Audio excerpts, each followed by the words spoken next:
wenn man ohne Liebe kocht oder so oder irgendwas macht, funktioniert es nicht, ne?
Morgen.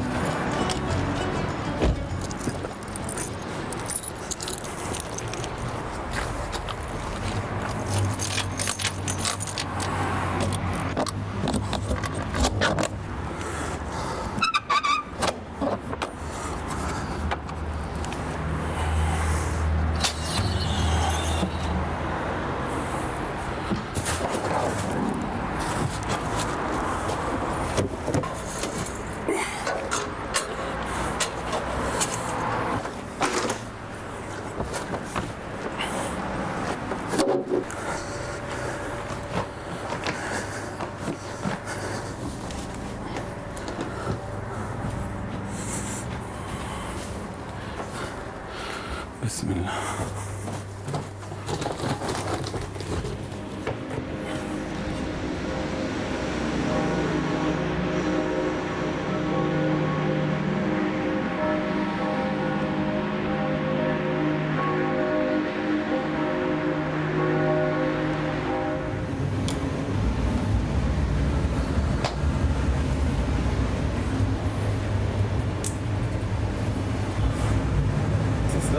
Also das ist die Eigenkontrollliste. Man kontrolliert jeden Morgen die Temperatur der Kühlschränke, dass sie alle zwischen 2 und 7 Grad sind. Und wenn alles okay ist, kann man losgehen.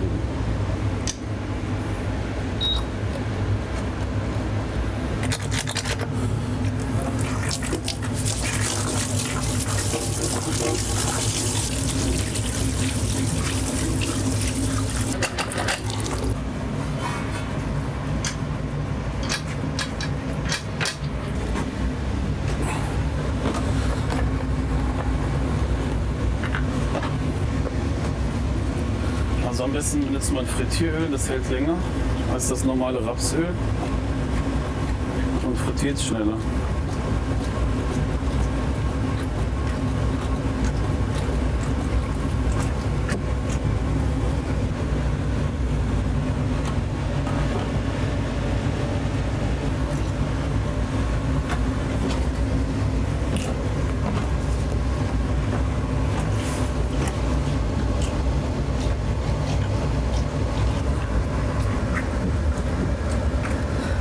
Fritteuse passen hier 4 Liter rein. Also auf 170 Grad.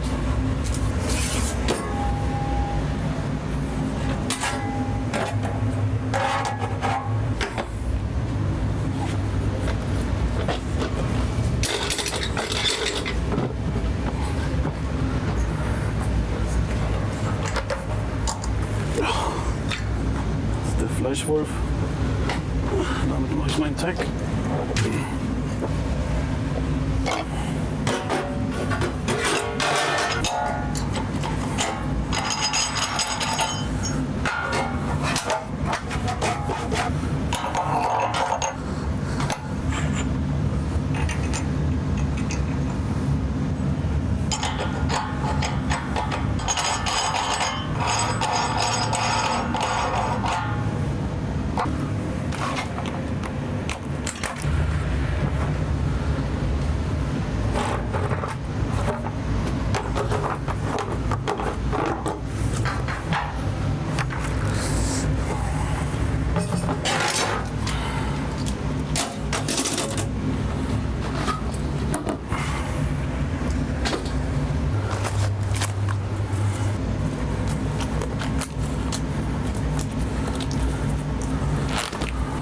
Kichererbsen 12 Stunden vorher einlegt ins Wasser, damit die aufgehen.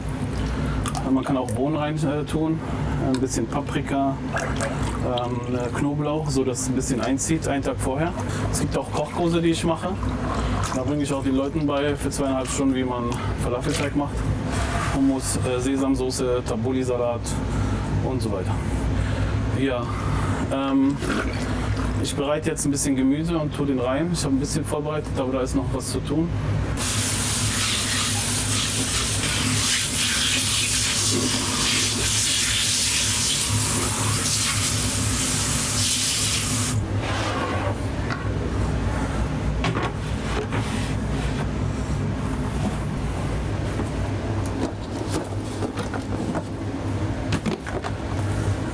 Petersilie. 2 Bund müssten reichen.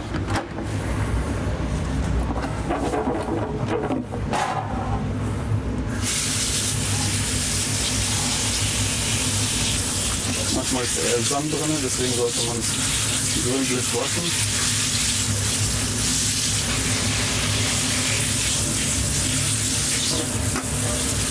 Das brauchen wir für den Falafelteig.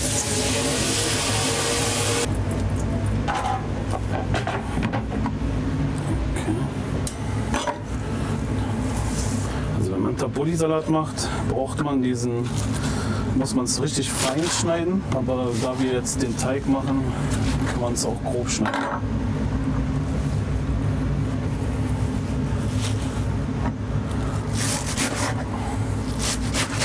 Bei den Kochkursen zeige ich die Leute, wie man das macht. Das sind für 4 bis 5 Leute und dann machen wir das im Bus an einem Sonntag für 2,5 Stunden. Die Standard-Falafel sind nicht mit Paprika oder so, es ist einfach Koriander, Petersilie, Zwiebeln, Knoblauch. Aber Knoblauch ist schon drin, Zwiebeln ist drin. Und dann diese Peperonis, die haben eine ganz milde Schärfe, aber man merkt sie nicht, aber die geben einen guten Aroma.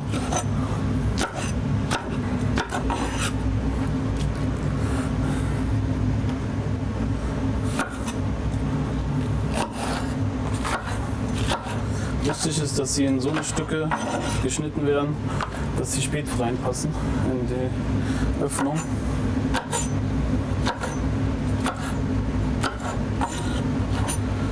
Und wie gesagt, Kichererbsen ist wichtig, dass man es 12 Stunden vorher einlegt, weil sie sehr hart sind und deswegen müssen die erstmal einweichen.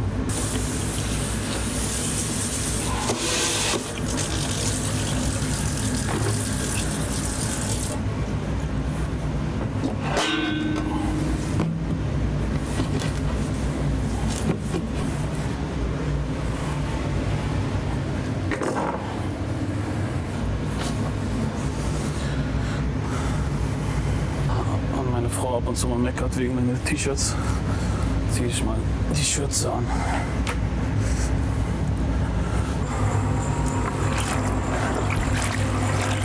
Warum ich die Sachen rein tue, nicht so wie bei den anderen vielen Leuten, dann hat man es später leichter beim Teigkneten. Man tut keine Gewürze rein. Gewürze tut man an dem Tag, wenn man das benutzen möchte. Und Teig, also es ist wichtig, dass also für meine Art von Falafelteig, ich mache die ganzen Zutaten rein. Knoblauch, Zwiebeln, Paprika, Petersilie,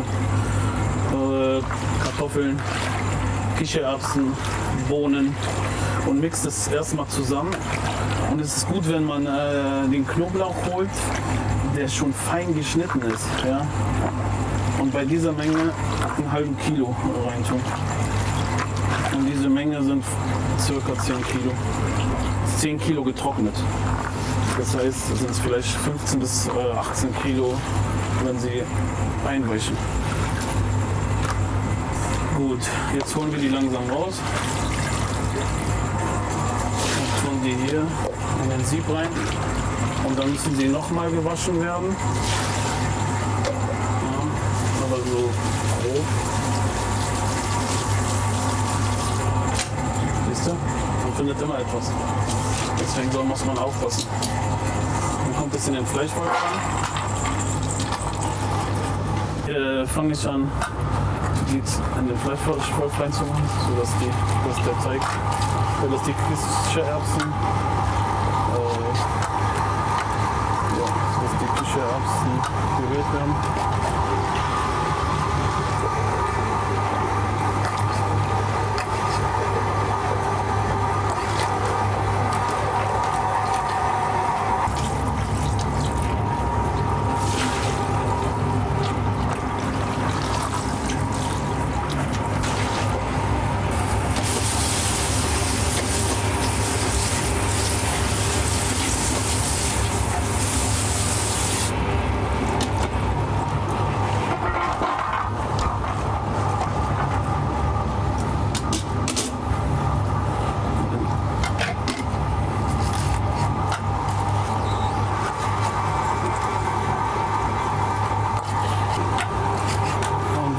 Wenn man Falafelteig machen möchte, muss man wirklich die getrockneten Kichererbsen und die einen Tag vorher einlegen.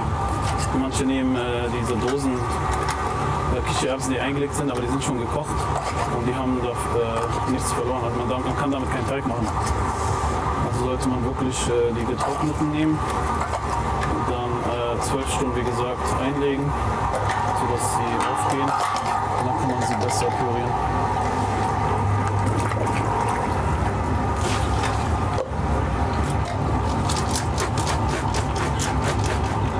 Wichtig ist, dass man den abtropft.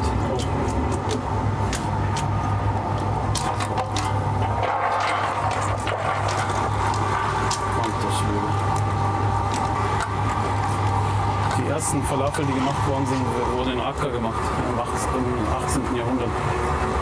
Das heißt, die kommen aus Palästina.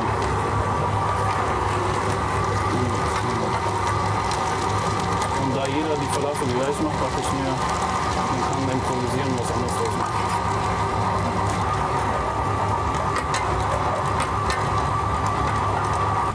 Achso, wie merkt man, dass die Kichererbsen durch sind oder dass man die verwenden kann? Wenn man raufpresst, gehen die auf. Das heißt, sie sind nicht mehr so hart wie vorher. Vorher sind das wie Steine, die würden die Maschine kaputt machen. Deswegen muss man die einlegen. Also die gehen durch die Maschine. Sonst würde das haken und die Maschine würde es nicht schaffen, als würdest du Steine reinwerfen.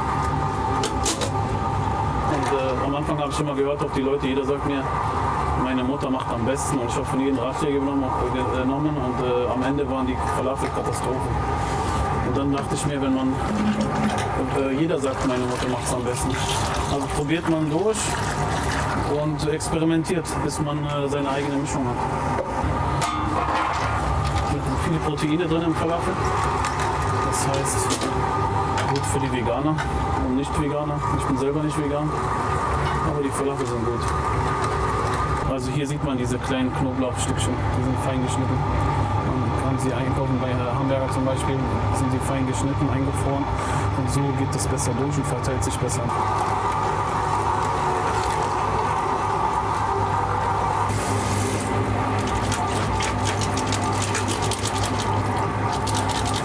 Wichtig, dass es nicht so viel Wasser drin ist, also wenn zu viel Wasser drin ist, geht die Maschine kaputt.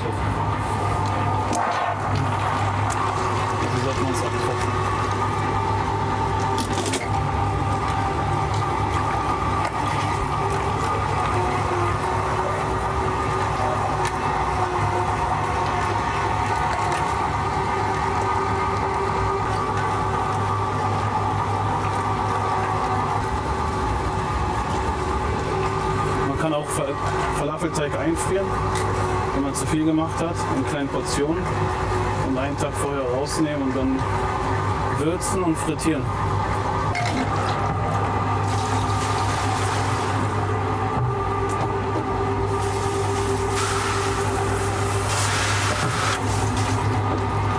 Bis auf die letzte Kichererbsen.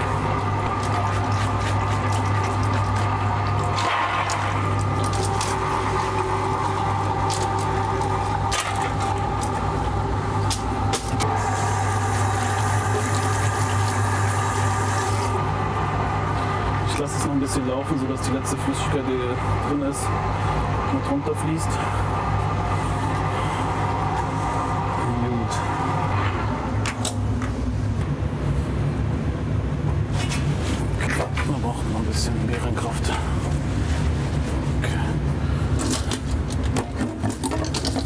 viel Falafel ist das jetzt? Also man kann rechnen, 37 Gramm hat ein Falafelbällchen. Das heißt circa 3,5 pro 100 Gramm. Sind 30 Kugeln, also 1 Kilo macht circa 30 Kugeln. Und ich tue immer 3 Kugeln in den Wrap rein. Ja, dann sollte man rechnen, ne? Den Teigchen mit. Und wie gesagt, weil es schwer ist mit der Hand, gibt es einen Jumbo-Mixer. Ja.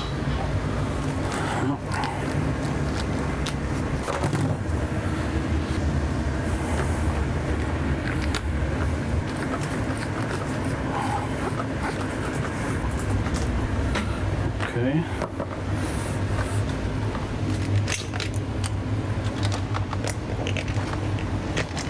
Dann kann man es besser kneten, wenn man Wasser noch ein bisschen reinmacht. Aber nicht zu viel Wasser. Bei der Menge sollte man 3 Liter reinmachen.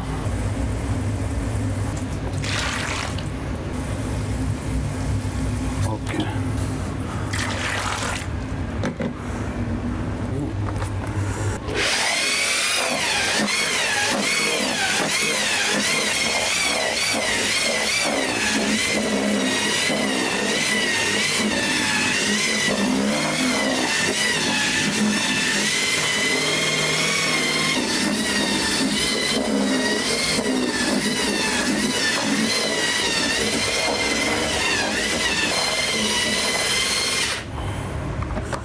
Immer Sesam schwarz und normalen Sesam rein. Ob mit Schale Sesam oder ohne ist das gleiche. Nach Auge so. Okay. Sesam.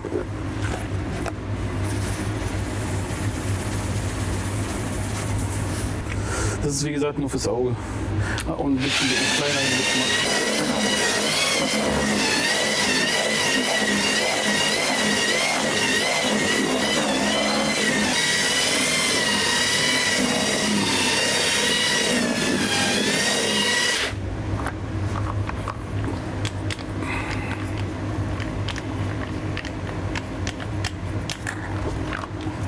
Okay, den Teig können wir für heute benutzen.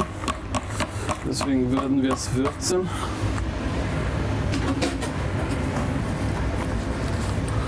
Okay. Bisschen klein geraten, aber es funktioniert. Okay, wir nehmen den Teig, was wir für heute benutzen.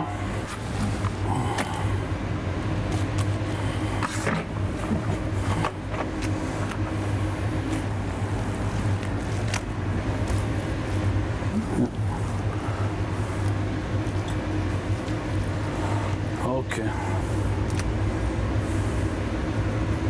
Dann nehmen wir die Würzung für den Falafel. Falafelgewürz, Koriander ist wichtig und ein bisschen Carbonat. Man kann auch Backpulver nehmen.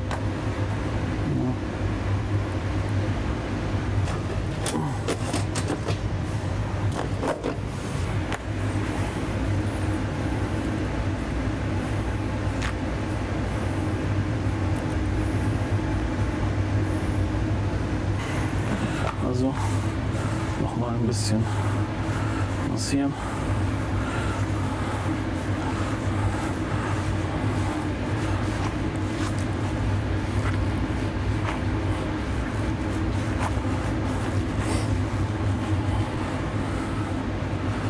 Und jetzt müsste man, also ich müsste es noch weiter kneten, aber bevor ich weitermache, manchmal ist der zu weich hier.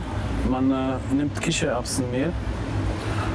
Man kann auch normalen Mehl nehmen, aber da viele Glutenprobleme haben, nehme ich immer Kichererbsenmehl. So rücken.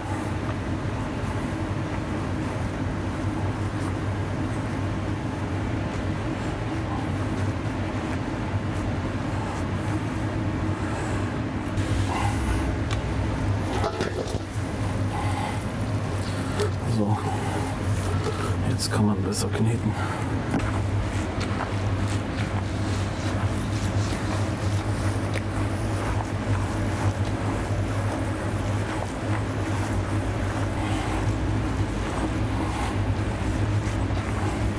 Ich denke, wir Wenn man ohne Liebe kocht oder so oder irgendwas macht, funktioniert es nicht. Ne? Ich muss dir ehrlich sagen, am Anfang hat es mir keinen Spaß gemacht, die ersten 8 Jahre. Aber jetzt, bei meinen Öffnungszeiten, macht es mehr Spaß als vorher. Warum hat es dir keinen Spaß gemacht? Die ersten 8 Jahre musste ich viele Schulden abbezahlen. Der erste Wagen hat mich 76,6 gekostet, 76.600. Hat mich 8 Jahre, 10 Monate und 6 Tage gekostet an Zeit, bis ich den abbezahlt habe. Und da der Laden nicht lief, musste ich immer Schulden machen. Aber jetzt funktioniert es. Es funktioniert so gut, Gott sei Dank, dass ich 11.30 Uhr bis 15 Uhr mache, Montag bis Freitag. Und wenn man es mit der Hand macht, dann spürt man das. Man weiß, ob der Teig in Ordnung ist oder nicht. Man fühlt es. Mit einem Schneebesen geht alles schnell. Das kann man vielleicht machen mit einem Kuchen oder so. Aber um ehrlich zu sein, kann ich keinen Kuchen machen. Um ehrlich zu sein, habe ich studiert und habe 2 Ausbildungen, habe einen Ausbilderschein, habe in London gearbeitet und in Köln. Ich war stellvertretender Hotelleiter und habe Restaurant-Fachmann, Hotelfachmann gemacht und Ausbilderschein habe ich auch. Hotelmanagement in London. Und Studium zum Hotelbetriebswirt, aber irgendwie macht es mir keinen Spaß. Ich dachte, ich mache mich selbstständig und hätte nicht gedacht, dass es so schwer ist. Deswegen die ersten 8 Jahre waren sehr hart und dann kam Corona, dann kam die Baustelle. Leider hat sie fast 5 Jahre gedauert auf der Baptistengemeinde hier. Und jetzt haben die jetzt habe ich so einen schönen Platz bekommen von denen. Die Baustelle ist schon seit fast 3 Wochen 3 Wochen zu Ende. Und jetzt macht es mehr Spaß. Und warum ich das mache, es macht einfach Spaß, wenn man weiß, dass man mit Essen jemanden glücklich machen kann. Ja? Es gibt den einen oder anderen, dem mein Gesicht nicht gefällt oder der irgendwie zu meckern hat, der nur Negatives sucht bei anderen Leuten. Aber so, das ist die Menschheit, so ist es halt. Auf jeden Fall macht es mir Spaß. Und wieso Falafel? Na, ich koche gerne und bin flexibel, was Kochen, also improvisiere sehr gerne und koche nicht oder mache gerne vegetarische Sachen und deswegen habe ich gedacht, Falafel verbindet, ist in Palästina erfunden worden in Akka und ich dachte mir, ich bringe mal die Kultur hier ein bisschen im Vordergrund und Essen verbindet. Da spielt die Religion und Herkunft keine Rolle. Ja. Und deswegen Falafel. Aus der Kichererbse habe ich einen Bus kaufen können.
Das heißt, man nimmt hier eine Schüssel, am besten eine Schüssel mit Sieb.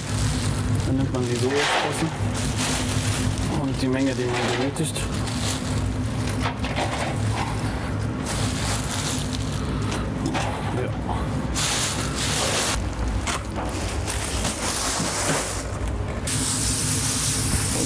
Eisberg. Eisberg besteht zum Großteil aus Wasser. Und hier hat man ein bisschen diesen Biss.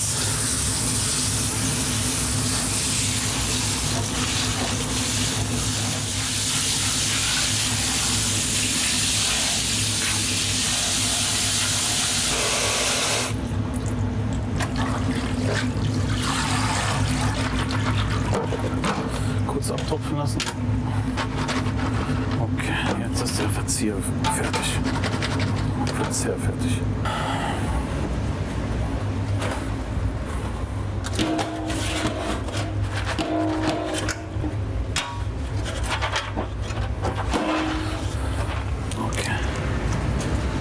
Okay. Ich benutze Pokersalat. Das ist ein Mixsalat, gewaschen, getrocknet, verzierfertig. Man hat wenig Aufwand mit Eisberg schneiden und so, deswegen ist mir für mich wichtig, dass dieser Aufwand so gering wie möglich ist, da ich alleine arbeite und keine Zeit habe, noch jetzt Eisbergsalat zu schneiden und so, wenn jetzt Vollhaus ist mir lieber sowas zu kaufen. Es ist zwar teuer im Einkauf, kostet fast 7 bis, also es variiert. Manchmal kommt auf die Saison drauf an, dann wird es mal teurer, mal billiger. Von 5 Euro bis 8 Euro das Kilo und ein bisschen teurer manchmal. Ja.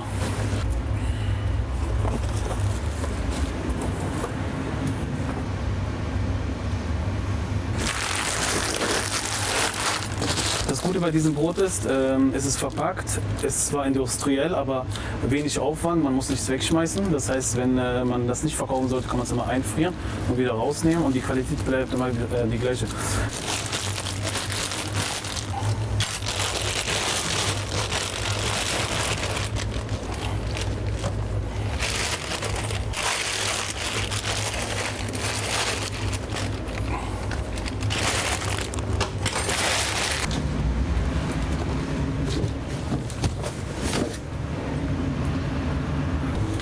Bauch einziehen. Ich mixe den am liebsten, bevor ich hier irgendwas mache, damit das nicht rübergeht. Und wenn ich den anderen Salat hier rein tue, also wenn ich den anderen Salat schon vorbereite, dann würde das rüberkippen, so wie man es jetzt hier sieht. Deswegen fange ich immer erstmal mit dem Salat an.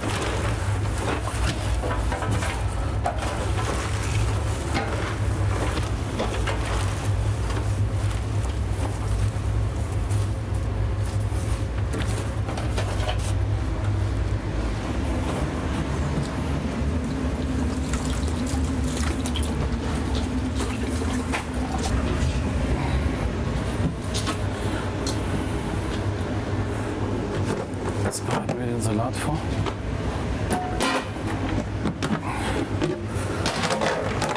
Also mein Salat besteht aus Petersilie, Mohrrübe und Gurke. Keine Zwiebel, keine Tomaten. Genau. Die Mohrrüben.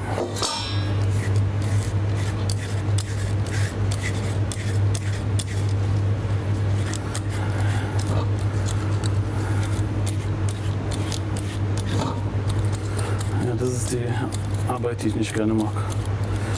Das ist ein bisschen aufwendig. Da muss man wirklich arbeiten und nicht so tun, als würde man was machen. Muss man natürlich auch vorher waschen. Die Gurken auch, Petersilie auch, ist alles gewaschen.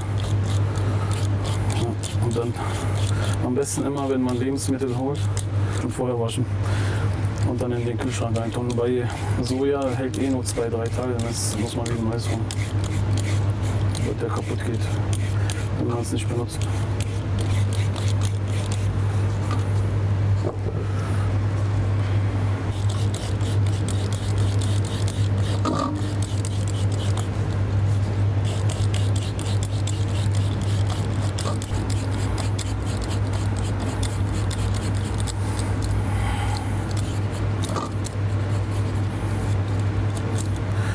Und übrigens, diese Schalen kann man nochmal waschen. Man kann die benutzen als Dekoration oder man kann die benutzen, zum Beispiel ich benutze den für den Wöhner.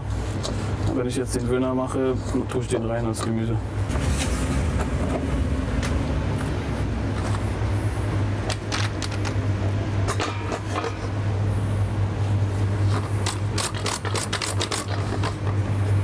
Aufpassen, dass man sich nicht schneidet.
Okay, bei Petersilie ist so.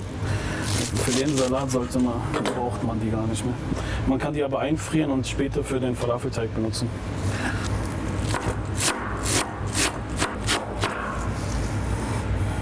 Wenn man so schneidet, so wie manche schneiden, ist gefährlich. Also muss man wirklich den Daumen hinter den 4 Fingern hinstellen und den so wie eine Kralle so oder eine Tigerkralle und dann knallt das Messer mit hier rüber. So. Eigentlich würde ich gerne Minze reinmachen, aber Minze ist sehr dominant.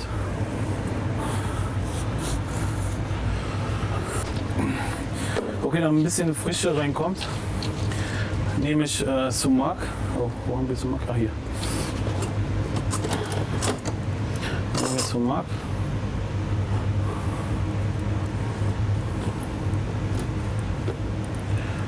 Ja, weil das kleine Löffel sind. Aber so ist okay.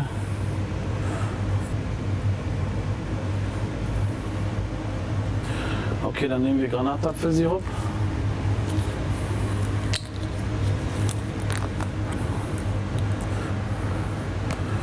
Eine halbe Flasche wäre gut.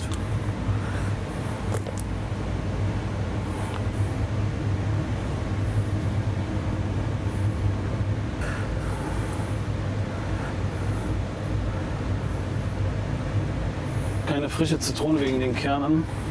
Deswegen benutze ich diese Zitrone hier. Ein bisschen Zitronensaft. Ich zähle bis 3, 4, 5, 6, 7, 8, 9 und 10.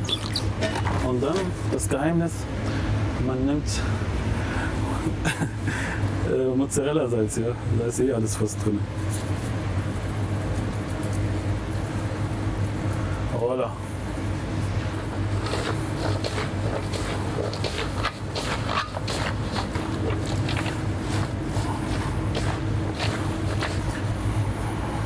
Übrigens, die Mohrrüben kann man auch mit einem Mixer machen, ja. Kriegt man feiner.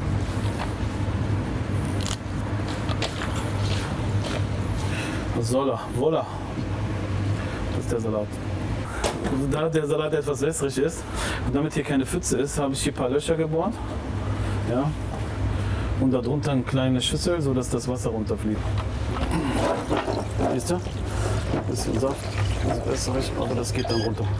Man hört, wie das tropft. Und die Schüssel wieder drunter ist. Okay. Warum ist dir diese Ausgeglichenheit so wichtig? Meinst du jetzt, dass ich früher zumache? Weil ich gemerkt habe, man arbeitet hart. Ich habe gesehen, was für Umsätze ich gemacht habe in den letzten 15 Jahren. Und dann, dass es eigentlich keinen Sinn hat, mehr zu verdienen. Verdienst du mehr, musst du mehr abgeben. Und da die meisten bei mir mit Karte zahlen, gibt es keine krumme Sachen, die man machen kann. Und wenn du dir etwas kaufen willst und die Leute mit Karte zahlen, steigt deine Bonität bei der Bank. Das heißt, ich könnte vielleicht einen Kredit leichter bekommen. Und für mich ist wichtig, was ich gelernt habe durch diese Arbeit, egal wie viel du verdienst, die innere Ruhe. Ich hatte mal eine Zyste, 2 Stück bekommen und habe die entfernen lassen. Dann habe ich überlegt, wozu der ganze Stress. Mir reicht es bis 15 Uhr Feierabend, ist schon Luxus. Ich sehe auch viele Freunde, die einen Laden haben, die 7 Tage die Woche aufhaben bis am Mitternacht. Was ist das größte Problem, was die Leute haben? Das größte Problem ist Mitarbeiter. Und wenn du die Mitarbeiter nicht hast, hast du immer diesen Stress und dieser Stress bringt einen um. Und deswegen reicht es bis 15 Uhr. Würden die Büros jetzt bis 16, 17 Uhr hier sein, dann würde ich auch bis 17 Uhr bleiben. Aber mir reicht diese Bürozeit, um die Rechnung zu bezahlen und dann bleibt ein bisschen was übrig und das reicht auch. Ab und zu mal gibt es ein Catering und das ist wie ein Bonus und dann zahlen die Eine ganze Menge und sogar im Voraus. Dann kann ich mir das Geld schon noch ein bisschen arbeiten, Vorbereitungen machen und so. Ab und zu mal gibt es einen Kochkurs, ab und zu mal werde ich eingeladen für eine Veranstaltung mit einem kleinen Truck.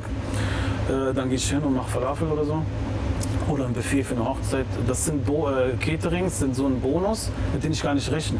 Und deswegen freue ich mich auf den Feiertag, dann mache ich zu, Wochenende zu. Und deswegen ist es sehr, sehr wichtig für mich, einfach die innere Ruhe zu finden. Und mir reicht es so.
das muss einen Tag ziehen.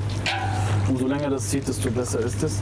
Aber bei Hähnchen muss man ja nicht übertreiben. Also 12 Stunden, einen Tag vorher im Kühlschrank lassen. Dann zieht das die Würze. Und dann panieren wir das. Und ja, und dann wird es frittiert. Eigentlich kann jeder kochen. Kennst du den Film Ratatouille? Die Ratte, die konnte auch kochen. Jeder kann kochen. Man muss nur probieren. Ich hatte keine Ahnung. Einfach probieren und nicht auf die Leute hören. Du kannst gerne auf Positive holen, das Negative nicht. Aber das Positive ab und zu mal und dann kannst du experimentieren. Aber wenn einem nicht schmeckt, das heißt nicht, dass es nicht schmeckt. Ja? Es sind verschiedene Geschmäcker. Ich habe zum Beispiel 8 Soßen. Bei 8 Soßen, der Kunde darf 2 Soßen nehmen. Du hast 36 Geschmäcker in ein Wrap. Und da ich jede Woche eine neue Soße mache, ändert sich die 8. Soße. Das heißt 36 Geschmäcker in ein Wrap, wenn du immer 2 verschiedene Soßen nimmst. Und wenn es dir nicht schmeckt, kann es den anderen schmecken. Zum Beispiel, ich mag keine süßen Soßen. Ja? Ich hatte Kaffeesoße. Ich hatte Fritz-Cola-Soße. Aber es gab Leute, die das gegessen haben. Und ich finde, Gastronomen haben Respekt verdient. Die arbeiten hart, damit die anderen was zu essen bekommen. Weil die anderen sind faul zu kochen zu Hause. Also bietet man denen was an, wie bei Mama. Ja? Und man vertraut eigentlich den Gastronomen. Und deswegen muss der Gastronom auch wirklich ein bisschen in die Qualität investieren. Weil er kriegt ja auch das Geld dafür.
Wasser reinmachen, damit da unten ein bisschen die Möglichkeit hat, sich zu drehen, bevor diese Paste hat.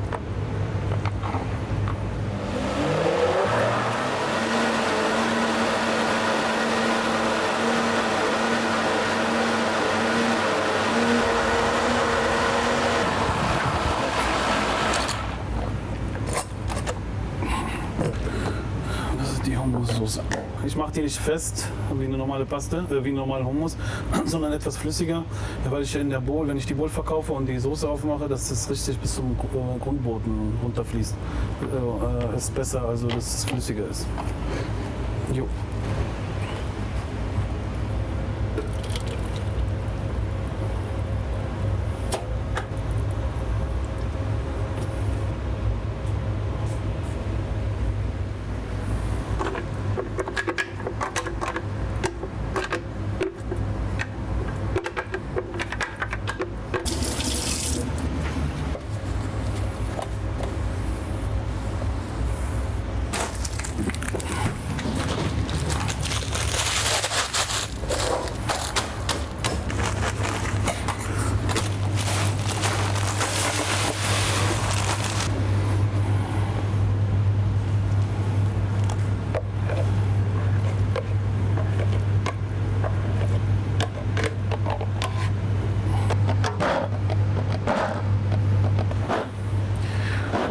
wir heute eine Knoblauch-Ingwer-Soße. Eigentlich sollte es eine ganze Knoblauchsoße sein, aber da die Leute mich kennen und ich immer experimentiere, haben wir eine Knoblauch-Ingwer-Soße.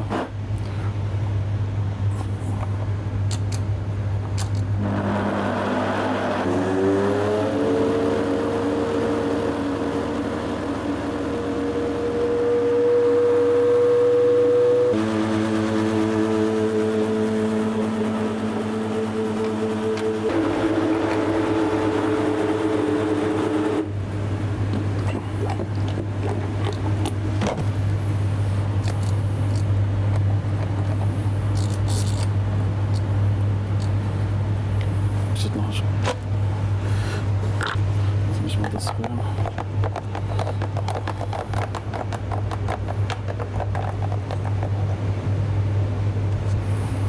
Schon mal gemacht vorher? Also Ingwer hatte ich schon. Ingwer-Soße. Aber mit Knoblauch noch nicht. Jetzt haben die 2 Soßen in einer, aber ist okay.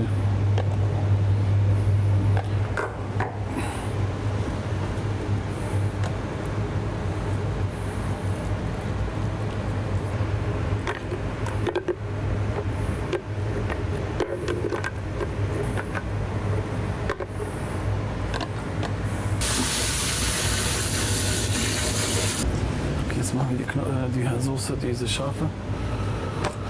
Und dann hat sich die Aktion.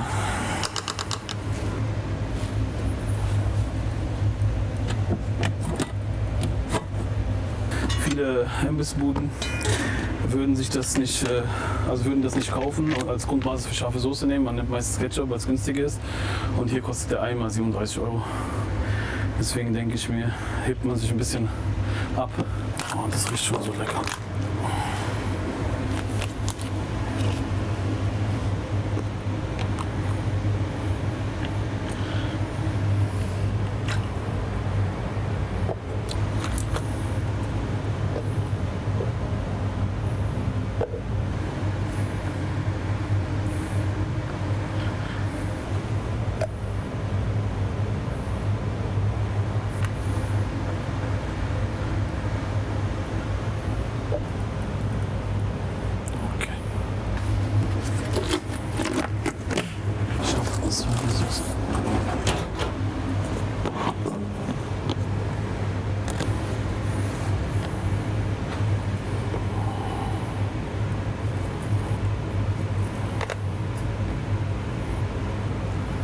Sonst brennen die Mo.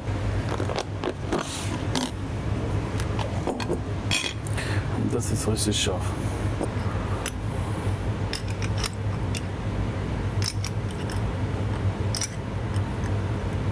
Also wenn ich die esse, du kannst auf ein Ei auf meine Glatze legen, das bratet.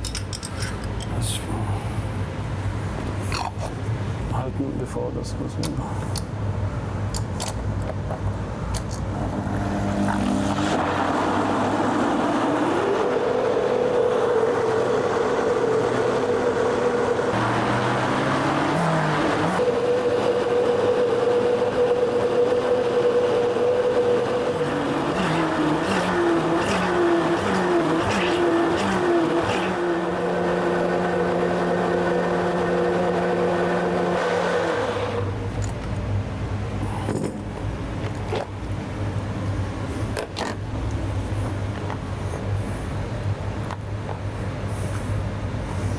Ich will die gar nicht probieren.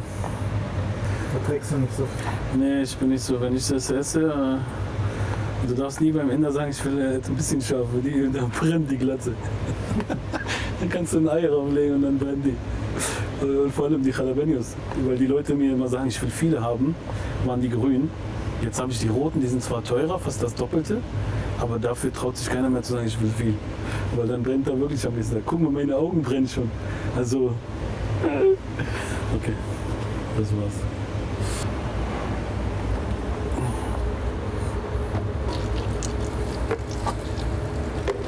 Verkauft man Teller, muss man die Soße ein bisschen pastemäßig machen.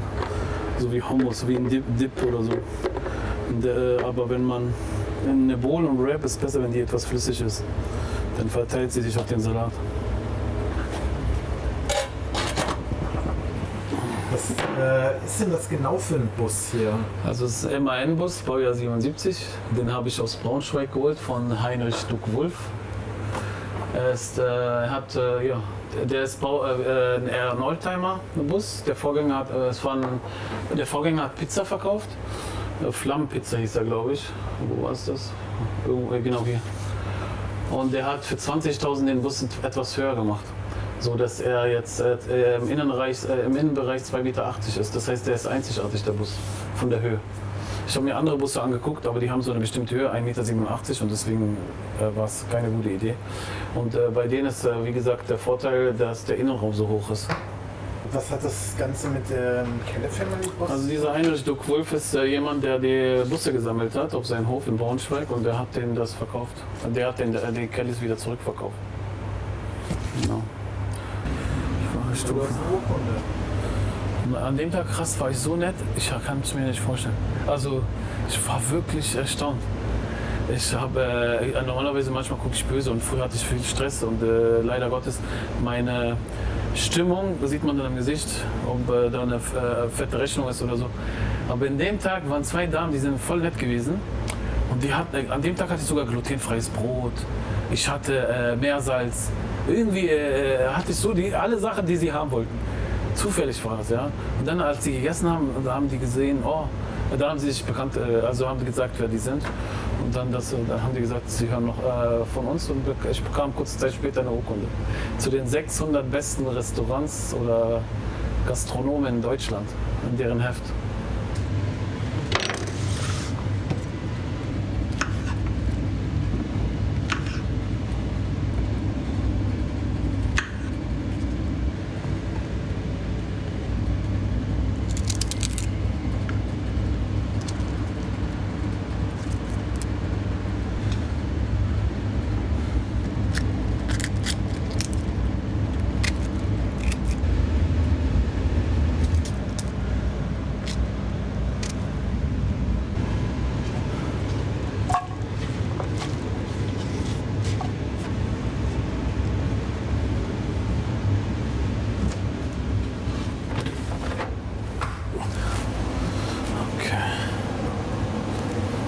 Das ist der Wöhner.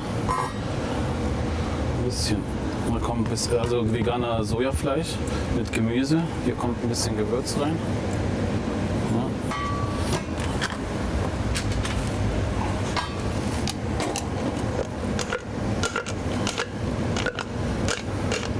Und dann lassen wir den ein bisschen, also um die 20 Minuten ein bisschen kochen. Also der Wöhner ist aus Sojafleisch. Das ist ein veganes Fleischimitat. Würde man die Nase schließen, würde man denken, man isst Fleisch. Würde man die Nase aufmachen, während man kaut, dann denkt man, es ist Fleisch. Aber wenn man es sieht, und eigentlich sieht es ja auch nach Fleisch aus, aber es ist halt aus Soja. Den kurz einen Tag davor in Soße reinmacht und am nächsten Tag die Gewürze und danach 20 bis eine halbe Stunde kochen lässt. Und ich tue immer Gemüse noch ein bisschen rein, damit die Veganer ein bisschen Vitamine, Proteine bekommen. Also da ich das Öl jeden Tag wechsle, benutze ich erstmal beide Fritteusen für die veganen Sachen, also für Gemüse und für die Kartoffeln und für Falafel. Und später teile ich die Fritteusen, eine ist für Halloumi und für das Crispy Chicken und eine ist nur für Falafel und Kartoffeln.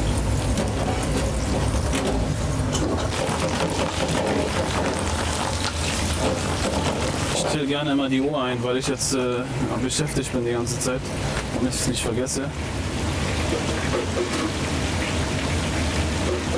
die raus, ein bisschen abtropfen lassen.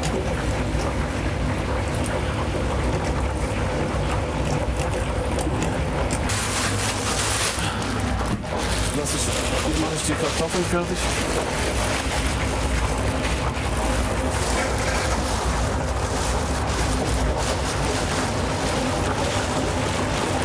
Weil ich alleine arbeite und nicht so viel Zeit habe, dass jeder Kunde warten muss, bis irgendwas da ist, dann mache ich das schon vorher.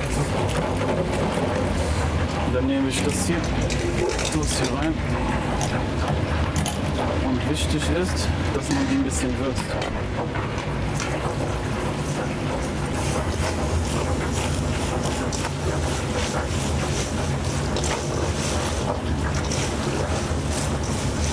Also die kommen als Beilage für die Bowl, ja. Oder man kann die im Brot noch extra haben.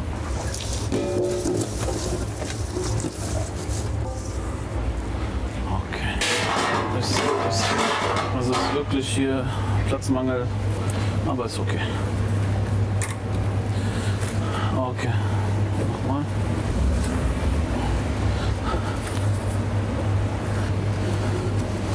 Okay, fangen wir mal an.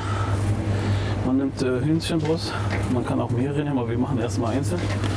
Und dann drückt man die, massiert sie ein bisschen mit Liebe, wenn man die hat manchmal.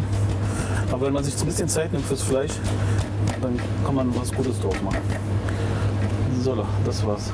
Und damit es schneller geht, mache ich ein bisschen mehr rein. Und einfach. So, dass der ganze Müll sich verteilt an die innere, an das Hähnchenbrust, an die Hähnchenbrust hier. Ohne Haut. Und wenn man den ein bisschen drückt, dann frittiert er besser.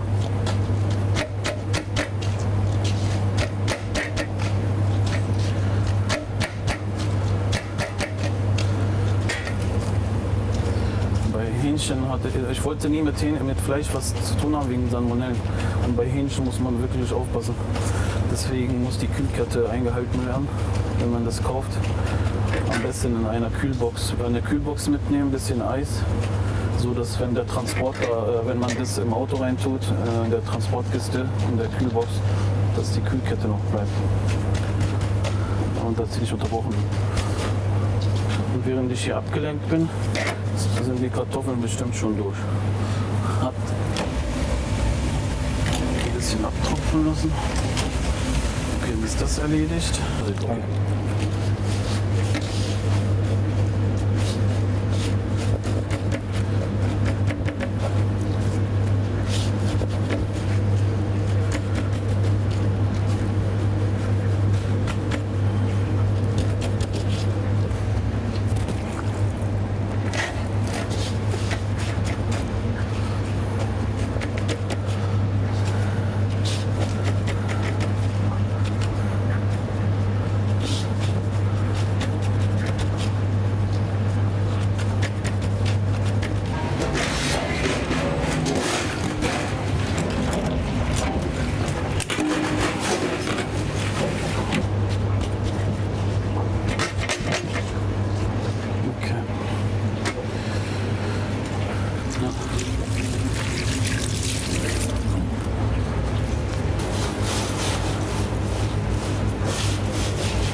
Das ist eine kleine Überraschung später, da könnt ihr sehen, was passiert. Das ist Olivenöl. Man sollte ein gutes Olivenöl nehmen, aber das ist eine andere Geschichte, das zeigen wir gleich. Dazu gehört diese Holzkohle-Teil. Das hier auch später. Und dann tue ich immer eine Gabel hier hin. Später.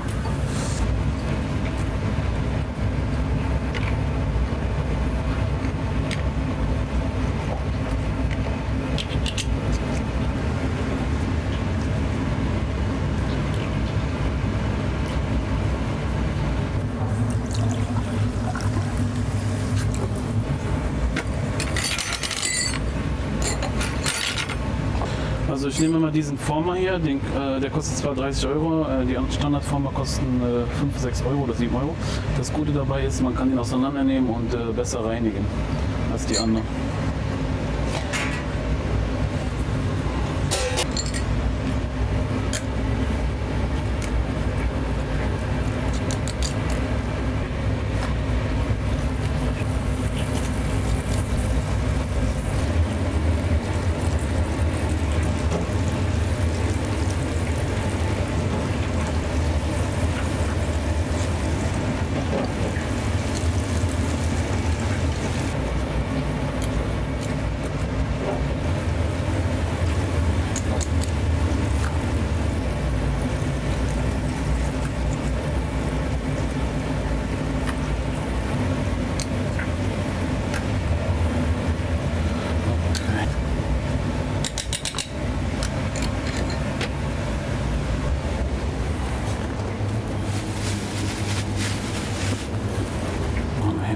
weiter.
Wie lange muss das kommen?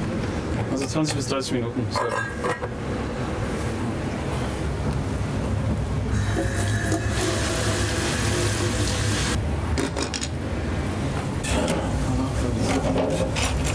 Einen Test machen.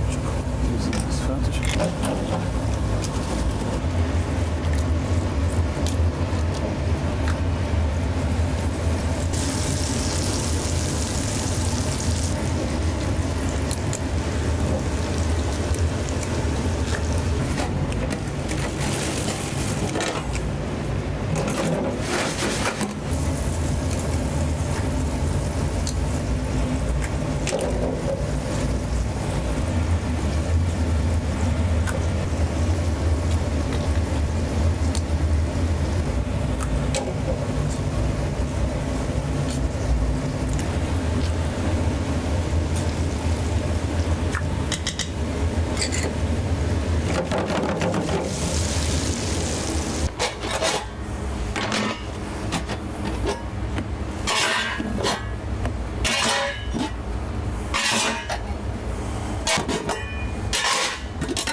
Mit dieser Resteverwertung? Naja, man kann alles eigentlich verwenden. Man kann sogar die Zwiebelschale verwenden, wenn man also die Zwiebelschale, wenn man die trocknet, kann man in den Mix reintun und gewürzlos machen. Eigentlich kann man alles verwenden. Und das Gute ist, alles was ich habe, kann man wieder verwenden. Das heißt, Gemüse, wenn jetzt Gemüse übrig bleibt, kann ich den pürieren und dann als Dekoration für die Bohlen machen und so.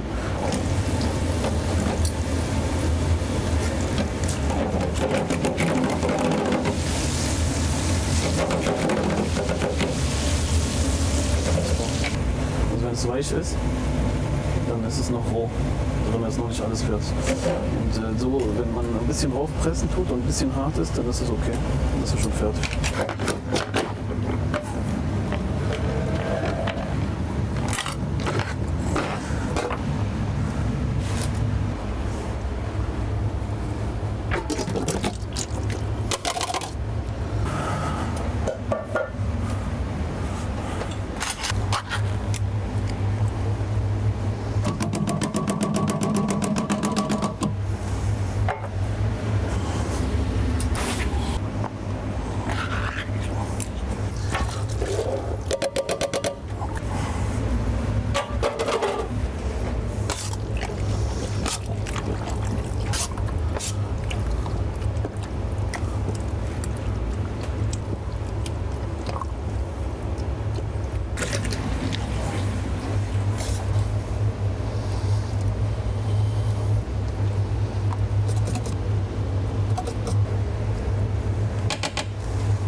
Also es ist so, wenn das Fleisch braucht 7 Minuten und dann in der Zeit mache ich hier so Holzkohle und dann sieht man gleich, was ich damit mache.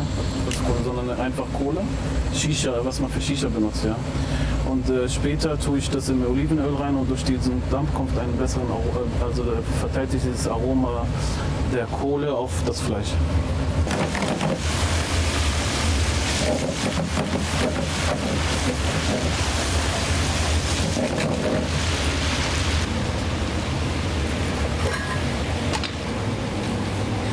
Jetzt ist es fertig.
Bismillah.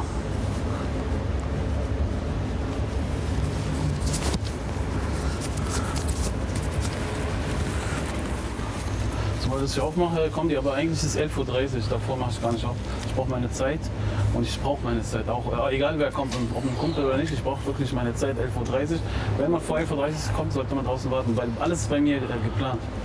Ja, und es gibt eine Vorgeschichte, ich muss die Kinder zur Schule fahren und zur Kita und deswegen brauche ich einfach meine Zeit. Hier nehme ich es dann auch raus. Ich benutze diese Kohle, die man für Shisha benutzt, Olivenöl, und durch diesen Rauch der Kohle verteilt sich das auf das Fleisch, dann würde man denken, es ist Holzkohlegeschmack, ja? Oder Kohlegeschmack. Also das verbessert den Aroma des Fleisches. Also nur Aromaverbesserung, das ist alles.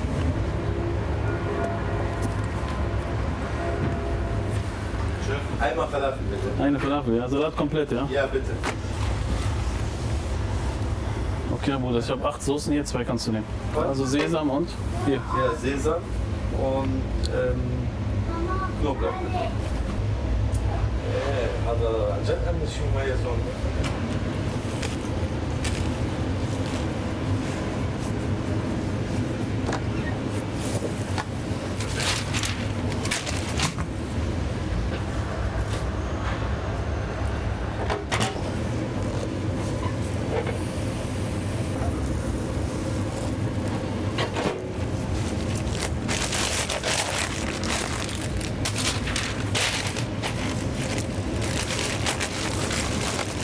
Ja, schönen Nachmittag. Danke dir, tschüss. Oh, that's great.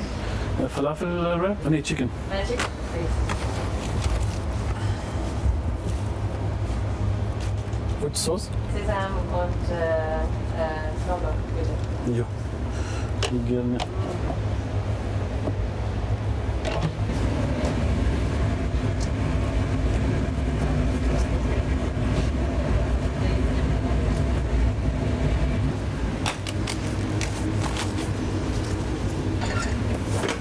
Und bei dir?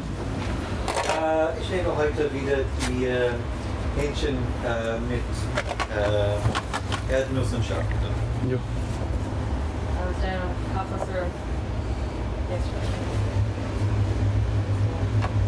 Bye.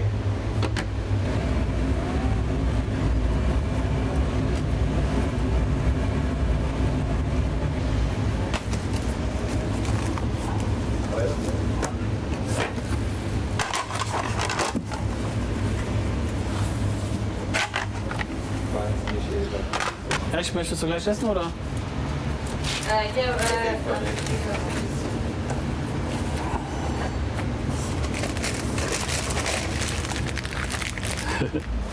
Ich danke dir. Ja. Thank you very much. Oh, hold on.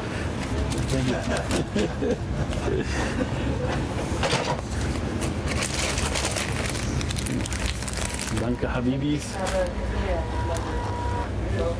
gonna be a slightly warmer week this week. Thank you very much. Thank you. Bon appetit. You want to eat inside? Maybe inside. Yeah. Is that okay? Is Of it course. in the way, or? No, alles gut. Okay. Thank you. Seid ihr Stammkunden hier? Also kommt ihr jede Woche hier? Jeden Tag? Jeden Tag, ja. Ja, fast jeden Tag. Und was ist das Besondere? Schmeckt super gut. Ja. Ist eigentlich im Vergleich mit die andere Chef in der Nähe. Der Preis ist top. Kann nicht besser sein. Die Geschmack ist top. Und auch, er ist ganz freundlich und The food is very fresh and very tasty. Yeah, good price, but yeah, good food and good atmosphere. Hi. Hi, Hi, grüß dich. ich nehme einen Mix. Das weiß ich gar nicht mehr. Wrap? Magst du Salat komplett haben bei dir? Ja. Jalapenos rein? Ja, Schwarze ordentlich scharf machen. Also ordentlich scharf, ja. Also mit Pulver noch. Ja. Also Barbecue scharfe Soße. Ich ein bisschen Barbecue und Und Knoblauch, ja.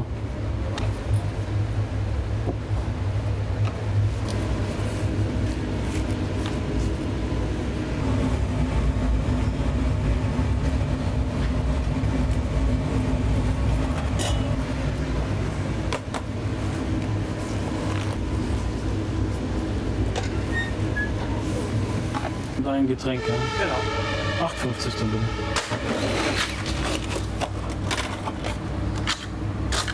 Danke, Habib. Ja, was ich natürlich.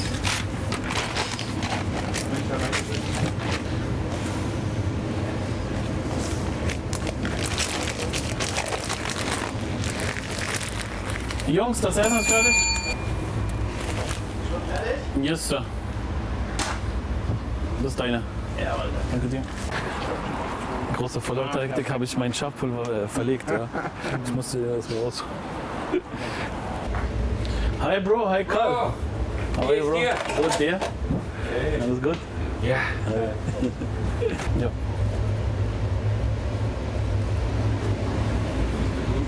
Guten Tag. Hier ein kleiner Star. So, Welche Soße magst du heute? Oliven und Sesam bitte.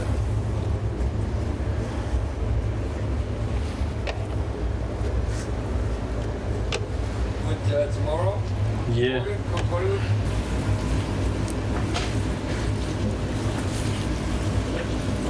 Salat komplett? Alles. Und Soße? Olive und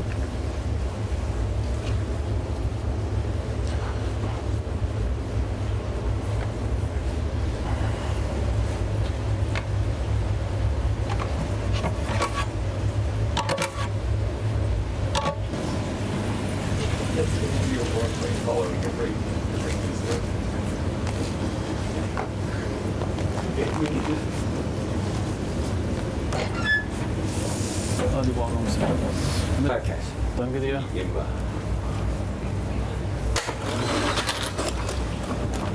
Großer Auflauf, ja, bitte. Danke dir.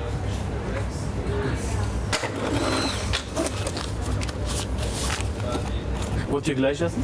Ja. Okay, Habibis.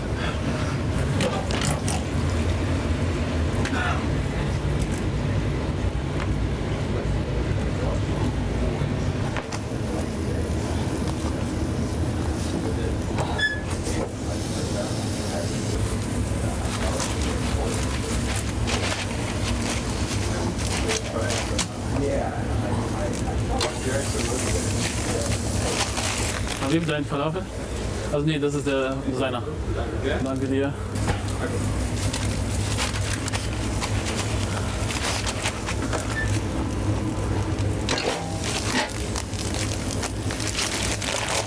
Habib Karl, danke dir. Mein lieber vielen Dank. Danke, have a nice day. Danke dir.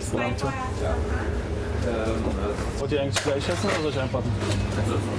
Ja.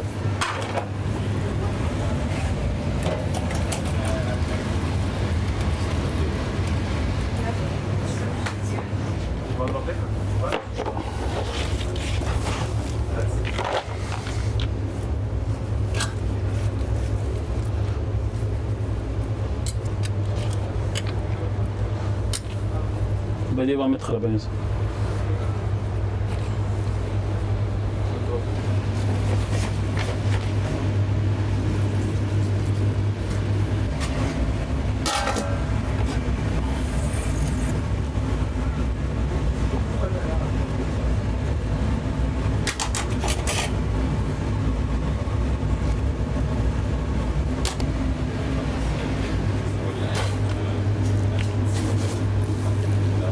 Die Soße bei dir bitte?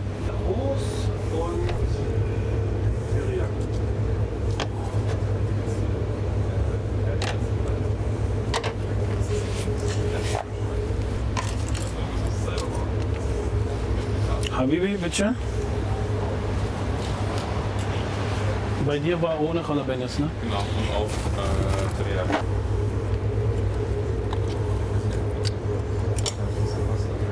Aber zu sagen, ja, man braucht ja extra die Zeit.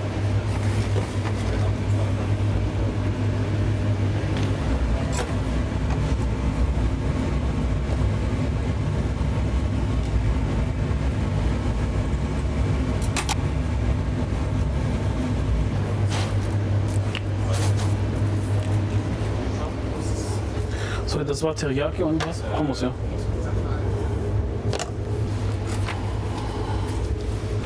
Oder Habib? Bei dir mal mit Karte bitte, ja? Und mit Karte? Und bei dir einmal 9. Ja, das ist Danke, ciao. Hi, eine Dönerbowl, ja. Guck mal, es gibt 8 Soßen hier, 2 kannst du. Hier vorne, hier. Habibi, hier. Okay, welche Soße bei dir? Und Knoblauch, ja. Wöhner ist vegan, ja?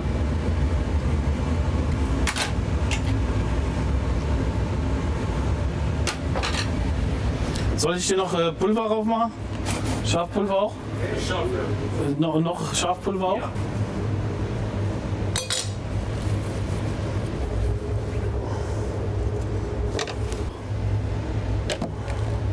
gleich essen oder mitnehmen? Habib, willst du mit Karte bezahlen oder Cash? Alles klar. Mütchen, Habibi. Bon Appetit. 9 Euro bitte. Hallo Mario. Hallo Karl, wie geht's? Gut dir? Hi. Hallo, grüß dich. Hi. Hi. Hallo, ich bin der Vermieter. Bist ein toller Mieter. Danke. Eigentlich ein großer Freund. Danke. Ich würde gerne ein Falafel-Wrap mit Erdnusssoße und Mangosauce Soll machen. ich Jalapenos reinmachen? Noch so ein Knopf. Nee, was war's? Erdnuss und Mangosauce. Achso, Mango, ja. Bei dir auch? Nee, du wolltest doch Chicken. Nee, das ist Falafel. Genau, du willst Chicken, nicht Falafel. Nein, Rap meinst du? Ich will auch Rap, aber mit Chicken.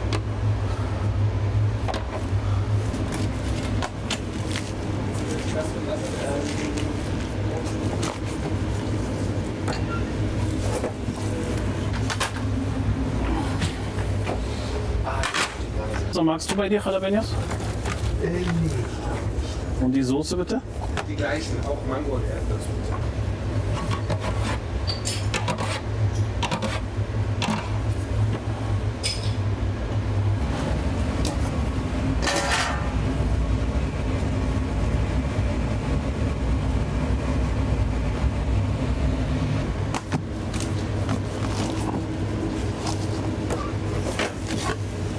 Mit Karte? Ja. Wir haben 2 Wraps, einmal stilles, 2 stille Wasser. Genau. Die auch die Miete bezahlen können. Ja, dank der Gemeinde hier, der Baptistengemeinde, da habe ich hier stehen, ne, seit 15 Jahren. 15 Jahre, wahrscheinlich mal ein Jubiläumsfeier. Ja, das wollte ich ja letzte Woche machen. 15 Jahre. 15 Jahre bist du schon hier. Ja, also hier ja, seit 2010. Aber da Aber genau. Du hast die Seite gewechselt. ja, seitdem die Baustelle zu Ende ist. Das ist ein schöner Platz, die Leute können sitzen. Und das erste Mal, dass ich einen geraden Platz habe und die Sonne knallt nicht so krass. Und es ist angenehm hier zu arbeiten jetzt. Ohne Baustelle, ohne Maschinen. Danke. Serie und so. Danke. Danke. Film, aber Danke. Tschüss. Danke, tschüss. Danke. Wie bist du an Hertha BSC gekommen? Durch Kabel 1. Durch diese, das war eine witzige Situation. Er hat mich angeschrieben. Nee, er hat den Clip gesehen bei Kabel 1 und als er gesehen hat, dass ich frech war zu den Kunden, wollte er eigentlich nicht, mir nicht mehr schreiben, aber hat dummerweise oder glücklicherweise für mich schon die E-Mail geschickt. Und dann hat er mir die Chance gegeben und hat gemerkt, es funktioniert. Und ich war jedes Jahr da, außer jetzt das letzte wegen Corona nicht mehr. Und die waren immer zufrieden. Ja. Hallo, bitteschön. Einmal Falafel mit Erdnusssoße, bitte. Komplett Salat, ja? Ja.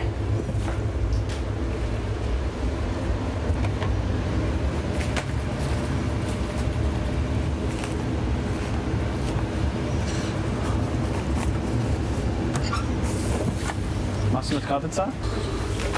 Jo. Dann sind es 8,50 bitte. Magst du gleich essen oder soll ich einpacken? Gleich. Alles klar.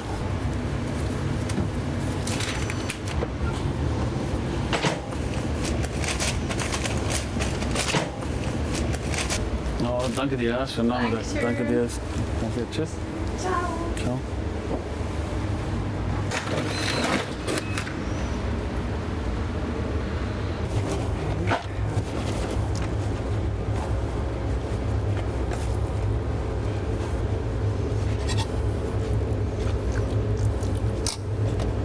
Welche Hummus dabei, bitte? Und? Reicht ja.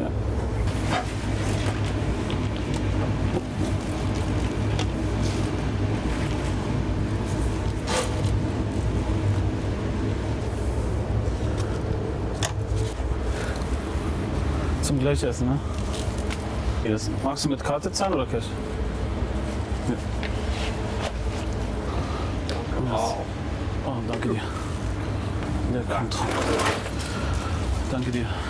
Schöne Woche. Habt ihr eigentlich hier mit den Baptisten was zu tun? Ja, ich bin Mieter bei denen. Ja. Aber das ist schon seit 15 Jahren. Einmal nach Neugier. Danke dir, ja, schönen Nachmittag. Hi, grüß dich. Hi. Ich hätte gern ein Wrap mit Halloumi. Ja. Der Oliven und Erdnuss, ja.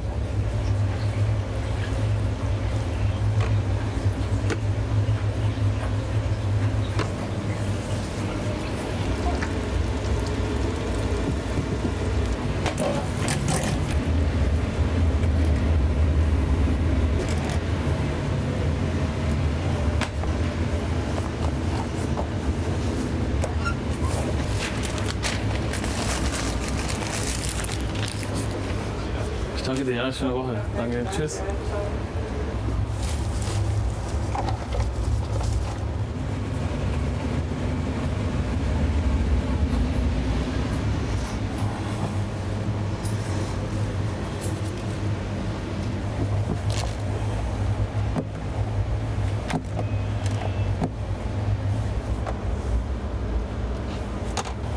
Magst du gleich essen?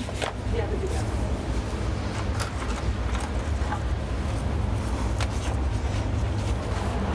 Ich danke dir.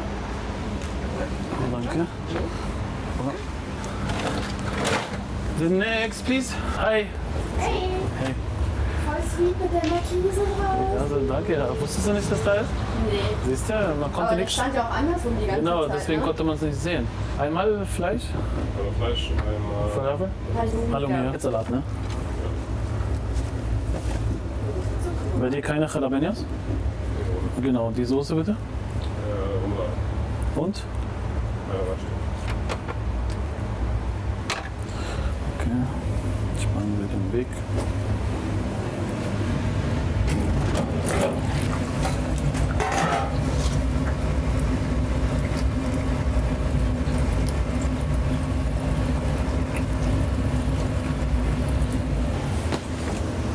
Magst du Röstzwiebeln? Ja. Bon Appetit, danke. Schönen Nachmittag euch. Ciao. Tschüss. Hi Habibi. Hi. Hallo Ma, ein Nachbar, wie geht's? Seid ihr Öster hier? Jede zweite Woche. Und gibt es da einen besonderen Grund? Ja, ist halt am besten. Was willst du sagen? Ich finde auch, er ist super sympathisch, weißt du. Du verkaufst ja nicht nur dein Produkt, du verkaufst auch immer ein bisschen Licht. Was mich hier motiviert, das zu machen, dass die Geduld sich ausgezahlt hat, um ehrlich zu sein. Also würde ich jetzt die Zeit zurückdrehen, hätte ich keine Kraft mehr, wenn ich jetzt die Öffnungszeiten wie damals gehabt habe. Aber durch die Öffnungszeiten, die ich jetzt habe, hat man die schlechte Phase vergessen. Und jetzt fange ich an, Geld zu verdienen. Und das motiviert mich, um ehrlich zu sein. Ich bin mein eigener Chef, habe schöne Luxus-Öffnungszeiten. Also wer macht 11:30 auf, 15 Uhr zu, Wochenende zu, Feiertage zu, ist doch was Schönes. Und es macht er jetzt denke ich mir, egal wie hart die Zeit war, es hat sich rentiert. Die Geduld zahlt sich aus. Gott sei Dank. Die Kichererbsen.